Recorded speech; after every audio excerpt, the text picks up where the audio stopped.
next taping that we're going to do is our basic wrist taping, and this will also serve as an example for the anchor strips and the lock strips that we'll use for the other wrist and thumb tapings.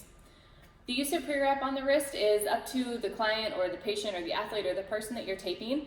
Oftentimes, again, we use pre-wrap as a means of reducing friction, and so the tape isn't as stuck to the skin, but we also know that it gives us a little bit less stability. So if you have someone who wants a lot of stability from their tape, you can either use an elastic tape underneath your typical non-elastic athletic tape, or you can just go ahead and use athletic tape, non-elastic tape directly on the skin. So for this example, I'm going to use pre-wrap. When we apply our pre-wrap, we apply it off the bottom of the roll. So here, so I'm keeping the roll fairly close to the skin, and as I'm applying the pre-wrap, again, it's coming off of the back of the roll, like you can see here. So we want about to overlap by about a half. So again, this is also an example for our anchors. So we'll use this same type of application for most of our other wrist and thumb tape jobs. So for me, I'm gonna go ahead and have the person turn their hand towards me, and then I'm gonna have them make a fist, and I'm going to kind of lean into their fist. So this helps to give you a little bit of stability so their arm doesn't move quite so much. Then I'm going to take my tape from the bottom, and I'm going to place it on with a little bit on the skin to, again, add some stability.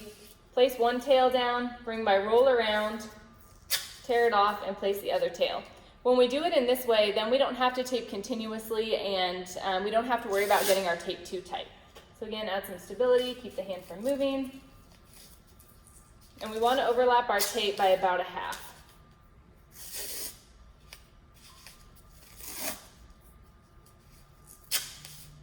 We don't want to apply a lot of tension here. We're just more allowing the tape to lay down. Okay.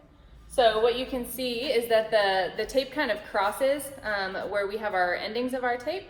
And again, if we do this from another angle, so I'm laying the tape underneath, bringing it across, laying one tail, then bringing my roll across, tearing and laying the other tail. Again, this really helps it to lay down nicely for us, so we don't have to try and tape continuously. So we would call this kind of a basic tape job, and again, this is an example for our anchors and our lock strips for the rest of our taping. We want to go right up to kind of the base of the wrist. So you don't want to go too close to the base of the thumb or basically the base of the hand, because then you cause a little bit of friction. But we're going to go right up to the bottom of the thumb.